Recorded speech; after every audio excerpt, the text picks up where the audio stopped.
Mutongoria wa ngwatanĩro ya Azimio la Umoja Raila Odinga ni umirite gutariria kurega kwiganirwa kwawe ni itagaria ria mugambithania munene Martha Koome kurutha gikaro kia BARIA na RAIS RUTO kwariria rukuru ria rwithiritwo rukionekana gatagati kao. Akiaria Odinga na ugite kuri na gitumi kia rwangi rugambithania kuruta wira wao matukubungirirwa ni thirikari na cokete ameneria maria makuthiurunkia nteto ati ngwatanĩro ya Azimio ni baraganite akiugaga ino ni urongo uria gutambua ni imwe cia nyumba cia nteto. Assalamualaikum warahmatullahi ta'ala wabarakatuh. Othenya wa monde RAIS RUTO na ruthite gikaro na mugambithania munene Martha Koome garuni ya RAIS na ni nyuma ya RAIS kwendekithia methire na gikaro giki kiumia kithiru.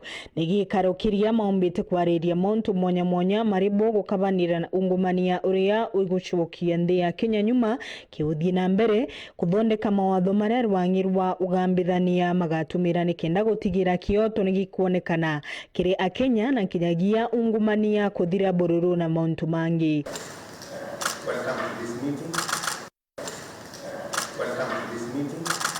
Mamwe na ugu mutongoria wa ngwatanĩro ya Azimio la Umoja Raila Odinga akiaria ri kaunti ya Lamu guruguria wandikithia wa amemba ma ODM na regete kwiganirwa bororo ni itagaria riria mugambithania munene. Chief Justice, the head of judiciary, has gone for a meeting with the president in the State House.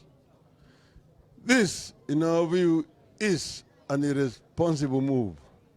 Ariuga ni mabetia Martha Koome gucemania na RAIS garuni yawe akiugaga mucemanio uyu urabaterie kuruthirwa guntu kungi. If there is supposed to be a dialogue, this dialogue should be held in a neutral place. State House is the head of the executive, is the seat of the executive. That's where the president resides.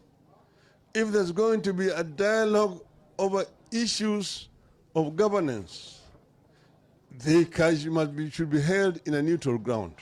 Raila Odinga na ugite kuri na gitumi kia rwangi rwangambithania kuruta wira wao matikuthungirirwa tha ino ni thirikari na njira no iriku. But this means that the judiciary itself is being compromised by the executive. The judiciary is being held hostage by the executive. And we've seen this before. We saw it happen under the rule of Mr. Moi. And we have tried to caution the current Chief Justice not to go to bed with the executive. This is an unfortunate development. And we hope that the rest of members of the judiciary are not going to be compromised. We want the judges to remain firm and do their work in accordance with the law and the constitution of our country. This was a statement that we wanted to make today. Toketi ameneria maria makuthiurunkia nteto ati ngwatanĩro ya Azimio nirikitie kubaragana akiugaga ni urongo uria gutambua ni imwe cia nyumba cia nteto. Nobody has left Azimio.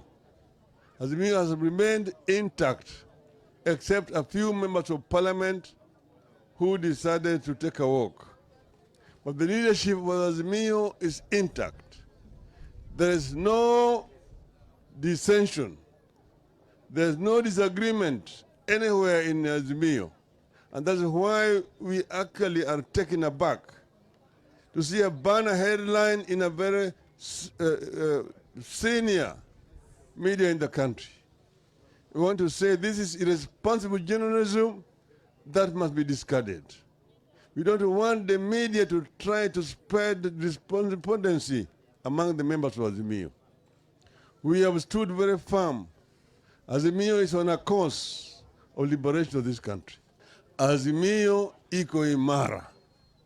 Azimio is remaining united, and Azimio will not break up anytime soon.